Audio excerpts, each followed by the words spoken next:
गुरु प्यारी साथ संगत जी, प्रेम से कहना धन निरंकार जी। एक नई साखी के साथ स्वागत है आप सभी का आपके ही अपने चैनल पर। हमारी आज की साखी का शीर्षक है महंगी चीज़। चलिए सुनते हैं आज की ये साखी। साथ संगत जी, अमिता अपनी 13 वर्षीय बेटी रूहानी का हाथ थामे हुए अपनी देवरानी तारा के घर पहुंची तो उसकी देवरानी तारा की आस पड़ोस की सहेलियां उसके आसपास बैठी थी। साथ संगत जी, तारा की तबीयत कुछ ठीक नहीं थी। काफ़ी दिनों से वो बीमार थी और 2 दिनों तक तो वो अस्पताल में दाखिल भी थी। आज जब वो घर आई तो अमिता भी अपनी देवरानी को देखने चली आई थी। साथ संगत जी, शुरुआत में तो अमिता और तारा दोनों बहुएं एक साथ रहती थी। धीरे धीरे वक्त के साथ तारा के पति ने अपने ससुर जी का काम संभाल लिया, क्योंकि उसके ससुर जी काफ़ी बुजुर्ग हो गए थे। उसके बाद से घर में पैसे की कोई कमी नहीं थी।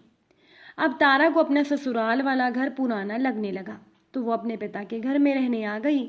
शुरुआत में तो तारा का पति अपने पुराने घर से जुड़ा रहा, परिवार से जुड़ा रहा, लेकिन धीरे धीरे उसके मन में भी पैसे का घमंड आ गया और अब वो भी अपने पुराने मकान में जाने से कतराने लगा। इधर अमिता के पति एक छोटा सी दुकान में काम करता था।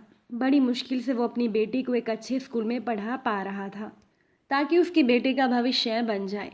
स्कूल की महंगी फीस भरने में भी उसे बहुत परेशानी होती थी।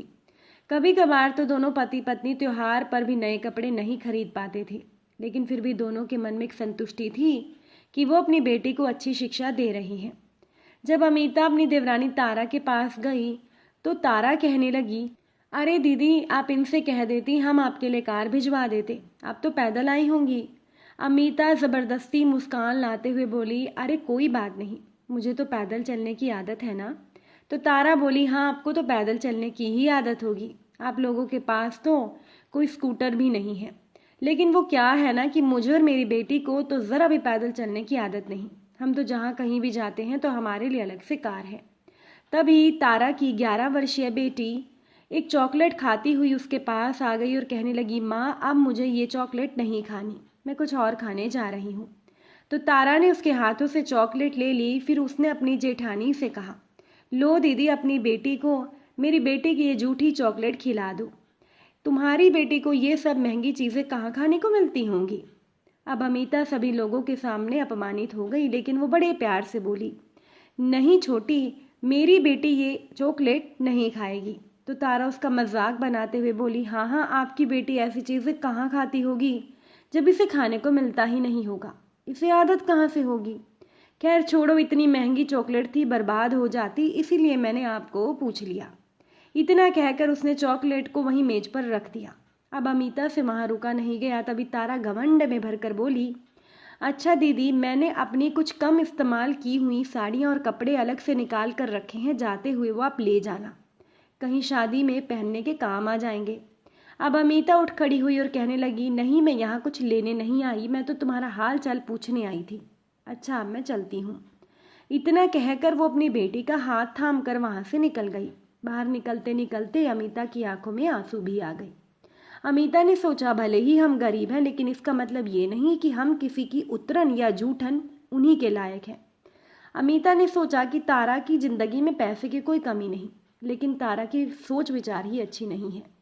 इंसान केवल पैसे से नहीं बल्कि अपनी सोच से महान बनता है, लेकिन तारा का घमंड उस पर भारी ज़रूर पड़ेगा।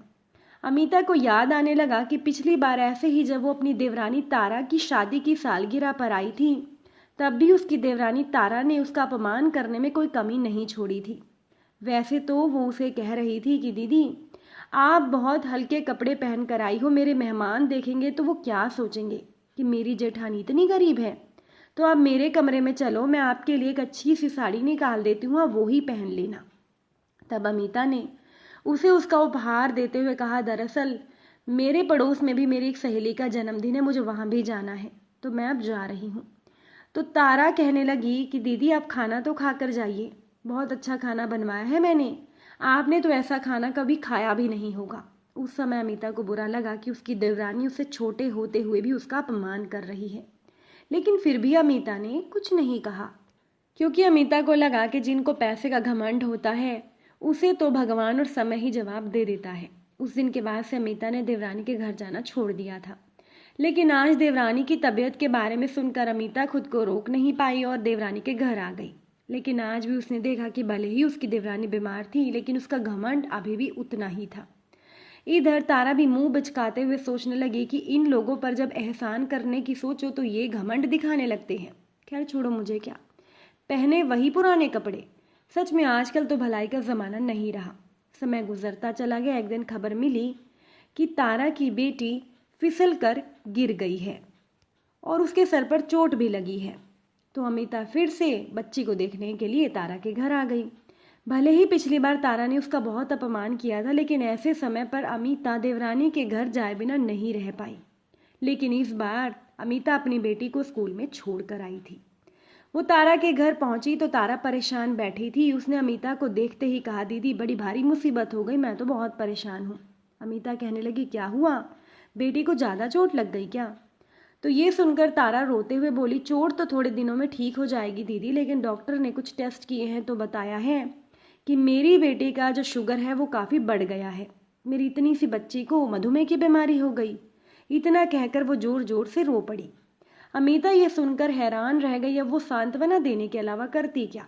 तारा रोते हुए बोली, जब डॉक्टर ने बताया कि इसे मधुमेह है तो हम भी डर गए। हम दोनों पति पत्नी ने भी अपना टेस्ट करवाया, तब जाकर पता चला कि हमें भी नहीं पता कि हमें भी मधुमेह की बीमारी है। इसीलिए कभी कभार मुझे थकान होती है, मेरे पैरों में भी दर्द रहता है, लेकिन मैंने कभी ध्यान नहीं दिया। ये सब कुछ हमारे गलत खान पान और खराब जीवन शैली की वजह से ही हुआ है। कहते कहते वो रो ही रही थी। अब अमिता को देवरानी पर थोड़ा तरस आने लगा कि इसी रुपए पैसे और बाहर के खाने पर मेरी देवरानी को कितना घमंड था, और आज वो इन्हीं चीज़ों की वजह से रो रही थी।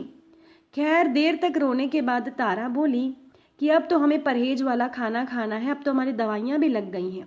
फिर वो कुछ सोचते हुए बोली, दीदी थोड़े दिनों पहले ही मैंने मेरी बेटी के लिए बहुत ही महंगी खाने की चीज़ें मंगवाई थी, वो यूं ही पड़ा हुआ है, रुको मैं आपको दे देती हूँ, आपकी बेटी खा लेगी और उसकी सहेलियों में बांट देना।